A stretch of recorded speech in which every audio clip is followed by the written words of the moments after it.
There is a temptation of lying there, with my eyes closed and monotonous drone. There was added pressure of a girlfriend as I lay back on the black leather couch, with suggestions by the psychiatrist, whose name I have already forgotten. My girlfriend enjoys giving me a bath, and I can feel her scrubbing rigidly, insisting that she wash between my thighs.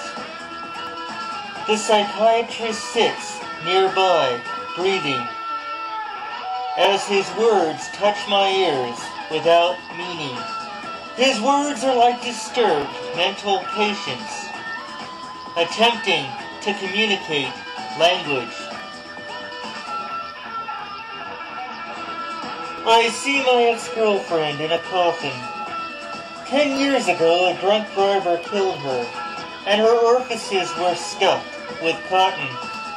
Yet she looked like some stranger lying there.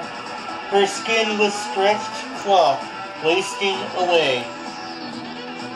The psychiatrist wants deeper level, and wonders how her dying makes me feel. He sighs when I tell him about some plan. He asks questions about my devotion. I turn over his words like fragile glass, giving some line about what is the past. Then he plays word association games. We exchange girlfriend for smell of shampoo. I did not study the psychiatrist when I first entered the comatose room.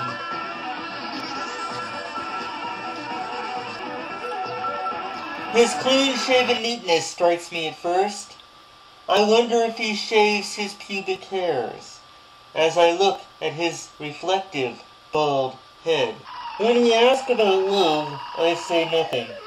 The psychiatrist changes the subject, inviting questions about my father. When he asks about love, I say nothing. The man is fixated on the word love. His every other word has love in it. I think that his wife does not satisfy. If I said that out loud, what would he say? I open up my eyes and stare at him, as he is looking out the window. Then he suddenly turns to look at me, and asks me if I love my new girlfriend. There is that fixation on love again. When he asks about love, I say nothing. Then I talk about decent self-esteem. I ask him if he has any children.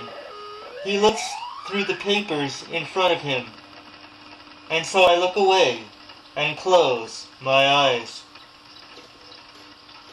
His breath rushes like water from a tap. I see the frail mouth of my ex-girlfriend, opening and closing like a small fish. Then I envision my current girlfriend, lathered bubble, as I speak of the odd comparison. He attempts to grab hold of my strange words, but they slither through his teeth like a snake. He stares at me with his two eyes searching, attempting to scribble down my odd words. When I look at him, I see reflections of two small pictures of me with coldness, with the silence that follows dialogue.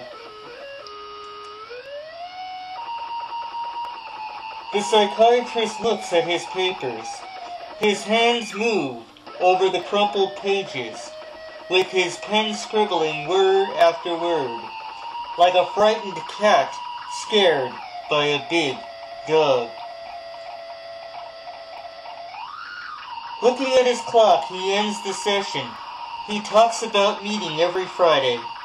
I agree, but I know I will not show. For I am no clearer now than I was. And I know psychiatry is a scam.